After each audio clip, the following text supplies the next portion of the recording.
Des élus de Forza Italia, à la Chambre des députés, à Rome, le 29 décembre 2018. Fabio Frustasi /A. La scène, postée sur les réseaux sociaux, est surréaliste. Ce samedi soir 29 décembre 2018, le président 5 étoiles de la Chambre des députés italienne enregistre un message face caméra. Il est venu défendre le débat parlementaire, alors que le pays sombrait dans la cacophonie. Lire aussi: les députés italiens approuvent le budget 2019, revu à la baisse après les critiques de Bruxelles. Quelques heures plus tôt, le budget du peuple venait d'être approuvé par un vote de confiance des députés dans une ambiance digne des jeux du cirque. Certains députés en sont venus aux mains.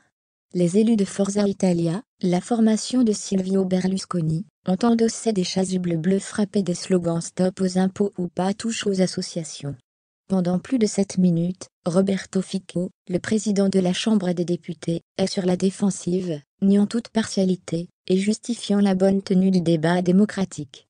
Absurdité totale que ce soit au Sénat, ou à la Chambre, les débats à marche forcée de cette fin d'année 2018, ont ravivé l'inquiétude de l'opposition au gouvernement de coalition formé par Ligue extrême droite, et le mouvement 5 étoiles M5S. Anti-système. Le 20 décembre, la sénatrice Emma Bonino radicaux italiens a marqué les esprits. Que le Parlement soit ainsi humilié, réduit à une farce, est une blessure faite à tous, a déploré la représentante au bord des larmes. Dans la nuit du 22 décembre, les sénateurs ont dû voter un maxi-amendement sans en connaître, ou presque les contours. Un passage en force, qui a provoqué le premier de l'opposition, Parti démocrate en tête. La formation centriste a demandé un recours devant le Conseil constitutionnel. Ces derniers jours ont été une succession d'allers et retours, d'ambitions révisées à la baisse, ou de propositions pour le moins baroques. C'est le cas par exemple, dans le domaine de la santé où, à la suite de pressions de Giulia Grillo, la ministre de la Santé aux convictions anti-vaccins, le nouveau budget prévoit une dérogation à l'inscription à l'ordre des médecins. Plus besoin de diplôme, il suffira d'avoir travaillé 36 mois lors des 10 dernières années, pour pouvoir être enregistré comme un praticien reconnu. Cette perspective a provoqué la stupeur de l'ordre des médecins, qui a dénoncé une absurdité totale. Mais le malaise dans la péninsule dépasse désormais les simples mesures budgétaires, ou la capacité du pays à financer ses promesses.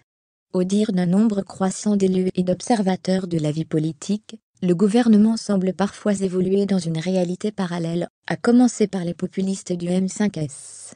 Conception autoritaire du pouvoir. Après le vote du budget, le secrétaire d'État aux Affaires étrangères, Manlio Di Stefano, a ainsi fait part d'un sens de la mesure qui laisse songeur. Nous avons mis en œuvre le plus grand plan d'investissement de l'histoire de la République, s'est félicité ce cadre du M5S, pour qui ce budget est le meilleur de toute l'histoire de l'Italie. La rallonge budgétaire pour les investissements publics a pourtant été rabotée de près des 2/3, par rapport aux 9 milliards promis à l'origine pour les 3 prochaines années. D'autres mesures, comme la suppression d'ici 2022 des aides directes à la presse, interrogent sur une conception de plus en plus autoritaire du pouvoir. Un billet mis en ligne sur le blog du mouvement 5 étoiles dimanche dernier, a ainsi mis le feu aux poudres. La démocratie est attaquée, l'une des plus violentes offensives contre la volonté populaire depuis 70 ans est à l'œuvre. Pouvait-on lire dans ces lignes au ton apocalyptique, qui dénonçait également un vrai terrorisme médiatique et psychologique de la part de lobbies, de pouvoirs forts, et de comités d'entreprise. Face à la bronca, le texte incendiaire a finalement été retiré, et le président de la Chambre des députés, Roberto Fico, a dû une fois encore se justifier, cette fois-ci à la tribune. Polarisation envoie ici toute la dimension autoritaire du M5S, analyse Jacopo Jacobini, chroniqueur politique à la Stampa et auteur d'un livre enquête sur le mouvement populiste, qui déplore que le Parlement soit désormais peuplé de robots, à qui l'on dit de voter oui ou non. Cet autoritarisme s'exerce aussi à l'intérieur même du parti fondé par le polémiste Bob Grillo. En témoigne l'expulsion ce lundi 31 décembre de 4 parlementaires 5 étoiles. Parmi eux, le sénateur Gregorio De Falco, ancien commandant de la Marine nationale. Celui-ci s'était abstenu lors du vote de confiance au Sénat, estimant ne pas pouvoir approuver un texte dont il ignorait tout. Peu après son éviction, ce marin très respecté en Italie, a dénoncé une dérive totalitaire du mouvement, ne cachant pas son amertume devant un manque de démocratie.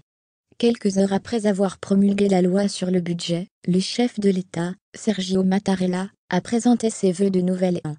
la forte réduction de l'examen parlementaire et l'absence d'un débat opportun entre les corps sociaux demandent que l'on soit attentif au contenu des mesures annoncées, a-t-il expliqué sous les lambris du palais du Quirinal, dans une critique à peine voilée de la méthode gouvernementale.